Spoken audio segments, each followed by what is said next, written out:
the root of the problem is, the lack of offense in the postseason. Going back to 2019, they're, the Cardinals 4-11. They've lost 9 out of 9. And it just did, really deep numbers dive and none of the fancy pants stuff. It's just looking, it's like, okay, I found out, the Cardinals' losses in the postseason, are right in line with everybody that loses in the postseason. It's just been a little worse for the Cardinals in terms of their offensive performance. That's number one. So we got to have a little perspective there. But I don't excuse it because it's obviously holding them back. It's a pretty big deal. And number two, to recap what I've covered already, this is the part that confuses me because I don't know why people just don't recognize it and understand. Well, that explains a lot. When you have Paul Goldschmidt and Nolan Arenado, who have been the big guys all season in your team, carried you most of the season until the team went flat in September, and then that carried over to the postseason. And, when you have guys who are so important to your success and came through time after time after time, look at how many runs they drove in this season combined and home runs they hit and big hits that they delivered. And then all of a sudden, the faucets turned off. And then Albert Pujols, who was carrying you in September, and I'm not slamming him because he did more than anybody could have hoped for overall. But the fact is, he was positioned in the lineup as a very huge piece of that lineup in the postseason. So when he gets a couple of singles and, doesn't drive in a run and hits into a really important double play in a bad way in the first game against the Phillies, I mean, with all the other stuff going around with that lineup and the fact that, it's kind of a weakened lineup because none of the outfielders except for Nootbaar was doing anything. Brendan Donovan, a rookie, didn't do much, didn't do anything. And, Tommy Edman, I got to look. I'm not sure what he did in that series. But my point is, when you're going up against a good pitching staff and you're going up against, Zach Wheeler and Aaron Nola as the starters, and then they had a couple of really, red-hot relievers too. Well, what do you think is going to happen in terms of your run production when the three most important, crucial, vital, essential guys in your lineup, blank, blank, blank? Well, I mean, what do you think is going to happen there? So, to me, it's just not as simple as assigning blame to a coach, no matter what the coach's name is. You actually should assign the blame where it belongs. The players who are paid a lot of money and counted on to do a job didn't do the job. Now, maybe it'll be different next time around. I sure hope so. But I'm not sure why Arenado and Goldschmidt have gotten such a free pass from people. I'm talking about media people, really. In New York, Aaron Judge, after hitting 62 home runs or whatever he finished with, I mean, he had a rough playoff. See, it does happen in other places. Imagine that. He had a very rough postseason. He was just flat out bad in the ALCS. And, fans are booing him, and I thought that's out of line. But it's like story after story after story. Matt Carpenter couldn't hit. Story after story after story. Ripping, and I'm talking about media, ripping Josh Donaldson. He didn't hit. And yet, this glaring failure in good old St. Louis, it's like, oh, well, these things happen. Yeah, they do. In the last three playoff games, the only three postseason games that Arenado and Goldie have played as teammates, they're 2 for 22. But yet, that guy over there with the long hair, it's his fault. Let me tell you something, man. Goldschmidt and Arenado would be the first to tell you, and they got great character this way. They own their performance. They own their performance 100%. These are two guys that are on a Hall of Fame track. If they have success, predominantly it's because they're damn good and they care and they work at it and they're always finding ways to get better. They never stop. And if they fail, they will tell you. In fact, to read Goldschmidt's comments and Arenado's comments after that failure, they put it all out there on the table. They take ownership and responsibility. In good times or bad, they take ownership of their performance. And you ain't going to win in a short series like that before you can get into like the weaker parts of the Phillies pitching staff. You ain't going to win when you get nothing from your big three. And they were set up as your big three, and they were your big three. You're not going to win. You're not going to score many runs anyway. You may win. They could have won the first game, so I can take that back. They could have won the first game just by, better bullpen management and if Ollie was on his toes a little bit with Helsley and with their defense. So I don't know why we get distracted.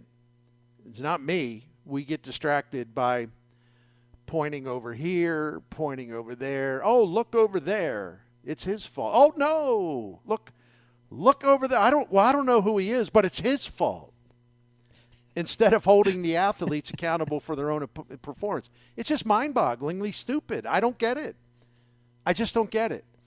And then the other thing, and this is actually the most important thing, I just wanted to recap where I had gone so far, and I added a little more there. But the other recap is like, listen, the front office has a lot to do with this because they honestly can't say that they've put their best team together for the postseason. They just haven't done it because they're not aggressive about building the best team they can. And as I've said 100 times, look at some teams that also got punched out this year. Yeah, they had better lineups than the Cardinals. They spent more money than the Cardinals. The Cardinals' lineup in the regular season was fine. Their offense was fine. And that gets ignored, but that's okay because the postseason failure right now takes precedence as far as what we're looking at. But you can spend you can spend more money than anybody. It doesn't guarantee you're going to win anything in the postseason, but at least those teams, for the most part, although I think the Yankees have gotten really sloppy and negligent, and they assume things. There's a little hubris going on there, and they still don't get it. The Cardinals are the same way because they keep doing the same thing over and over, and they almost, like Mozeliak yesterday, he was polite about it, but when Ben Hochman was asking him questions about putting a better team together, the roster construction, and whether he's angry that the team could be consistently good in the postseason, regular season, only to fail in the postseason time and time again, Mo got a little defensive about it.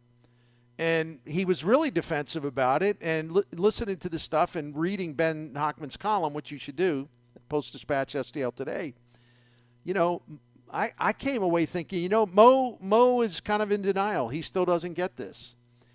He doesn't understand why, when you have, for example, you could have had a Kyle Schwarber playing outfielder DH, but instead you said, well, Corey Dickerson's $5 million, let's sign him. It doesn't register to him that that's a pretty significant difference in how you put a team together with the postseason in mind. Even though, again, no guarantee you're going to win in the postseason, but at least you're going to give yourselves your best shot. And at some point, ties it into the previous point. If the front office does its job and gives that team its best shot, and eliminates as many weaknesses and strengthens as many areas as possible. But I'm talking about the offense.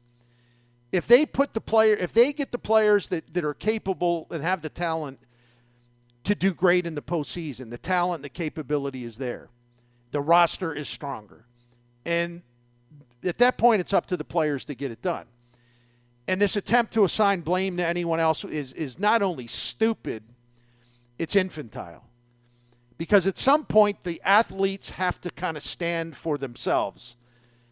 In this case, however, ownership management did not put the best team that they could have into the postseason. Because they're so cautious and they've become just so deluded about how good they are because it's so easy to win in the NL Central. They're 5 games over 500 outside of the NL Central this year. But they think they're a superpower. going into the postseason. A lot of talk from the players, a lot of talk from Ollie. It's going to be a failure. We don't win the World Series. That's how we look at it. This is meant to be. Wainwright said that. This is meant to be. No, it's not meant to be. You got to go out and get it done. It doesn't work like that. Well, it's meant to be. Albert's final year, Molina's final year. It's meant to be. We know it's going to happen. No, you got to go make it happen. Mm-hmm. Right? Yep. So if you look at how they've gone into some of these other postseasons, and the same was true this year, how arrogant and delusional are you putting together a roster when you know, in fact, what I love about this is another thing to talk about, with Mo saying in the news conference media briefing yesterday, we said, well, the team was flat in September, and unfortunately we just kind of took that into the postseason. Well, why were they flat? What was done to change that? Now, your boy here brought that up repeatedly in September. They don't have an edge. They're not as sharp. Mm-hmm. They wrapped up the division. Winning the division was way too easy. Now they're coasting. They sort of have it on half speed. I would rather see the team going into the postseason with a little anger, a little edge, much more sharper, much more urgency. I made a big deal about that all September, and I know people thought I was crazy. I'm vindicated. I'm not looking for that, but that's a fact. I was absolutely right. You have the president of baseball operations saying it yesterday. Well, why were they flat? Why? What led to that? I am so glad that format's going to change next year. They're going to stop playing so many games against bad teams in their own division, because maybe it's going to kind of educate the players a little bit about, listen, it's great that you're winning the quadruple A division here, okay? The NL Central is like one little step above like the Pacific Coast League. I hate to tell you that. But now you're going to play real badass teams. Are you ready? Well, they apparently thought they were. They just kind of, we're just going to kind of, let's just take some walks in September, kind of take it easy. Let's enjoy the show Albert's putting on. This is kind of fun. Oh, we're fine. We're good. Got their jaws busted in 2 punches because they went sleepwalking into the thing.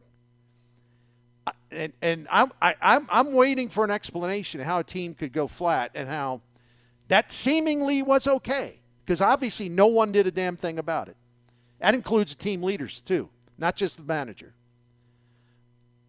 He blurts that out yesterday, and that should be a big story in this market, and it's not, and I don't know why. Once again, I throw my hands up. I don't know why.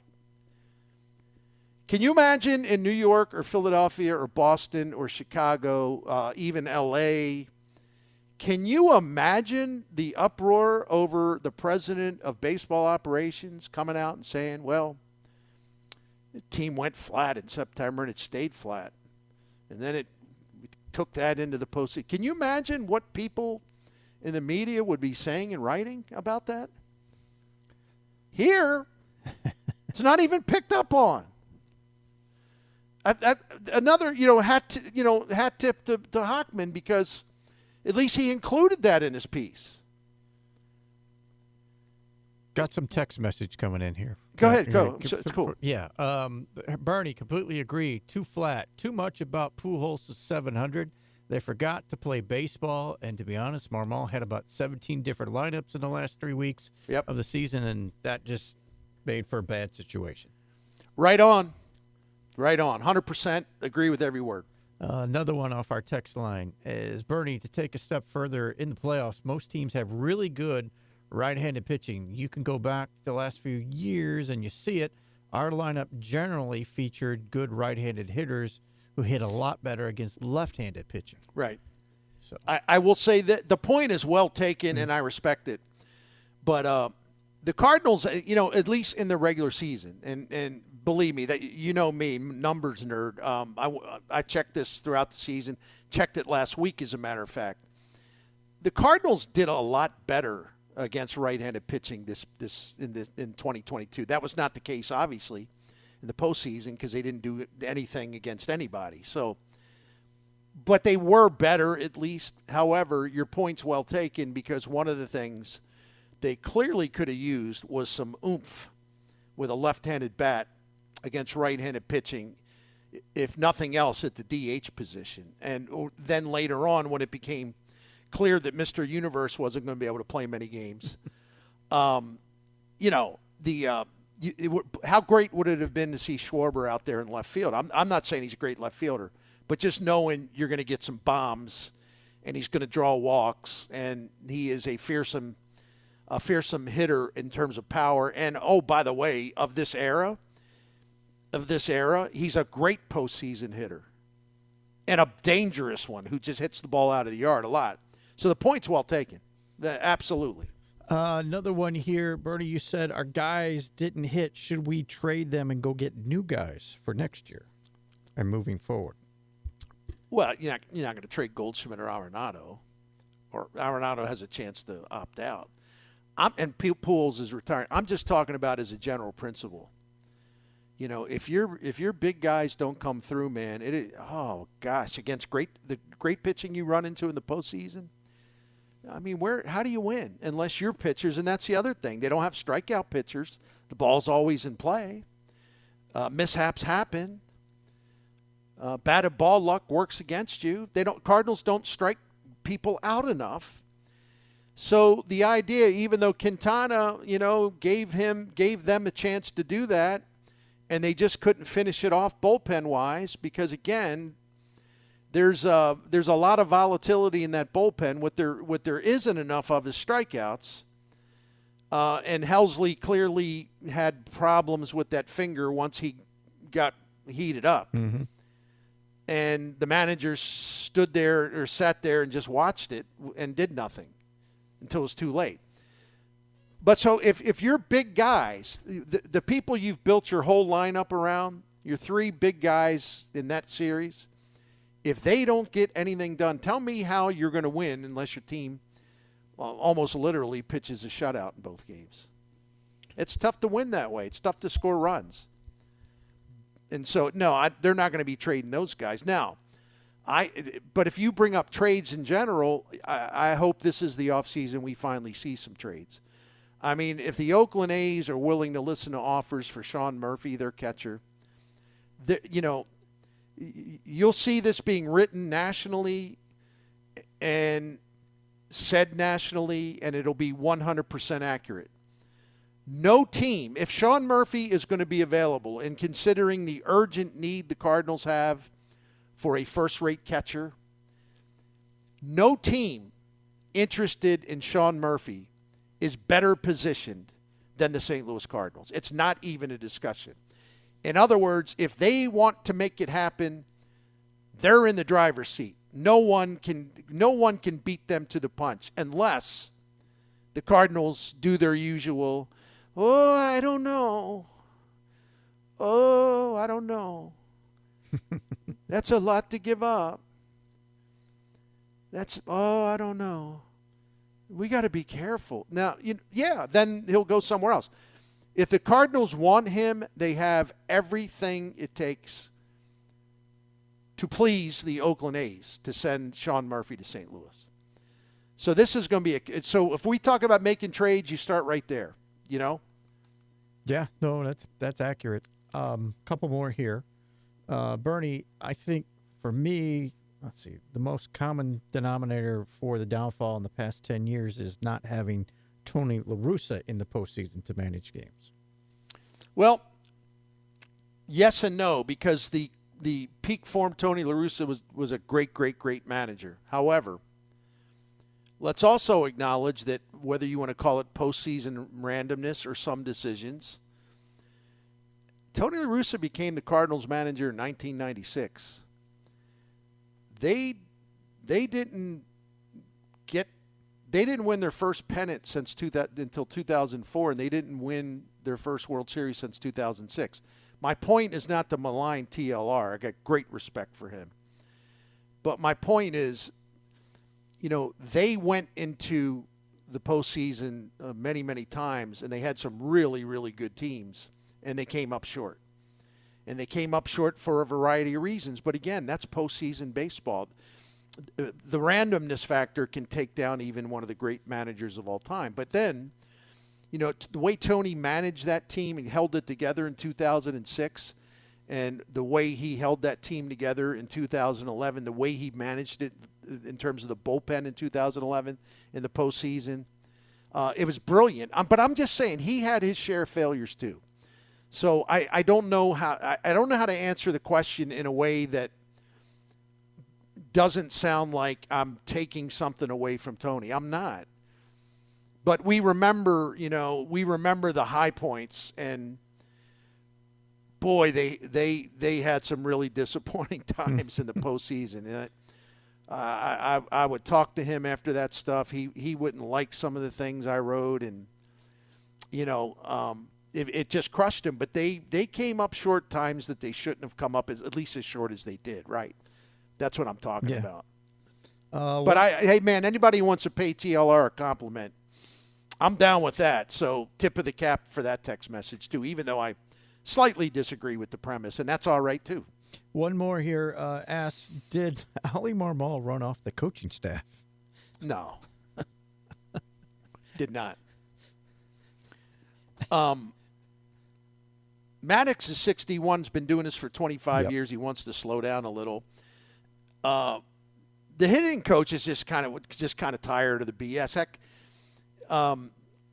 where he was to blame for everything, and some of the things they did really, really well never got credit for. And he just, I was talking to somebody down there about this, and Albert, I didn't even want to say his name because it says it's time to move on. I don't want to be one of these fetishists that just have Jeff Albert living in their brains. I hope they move on now, but I don't know.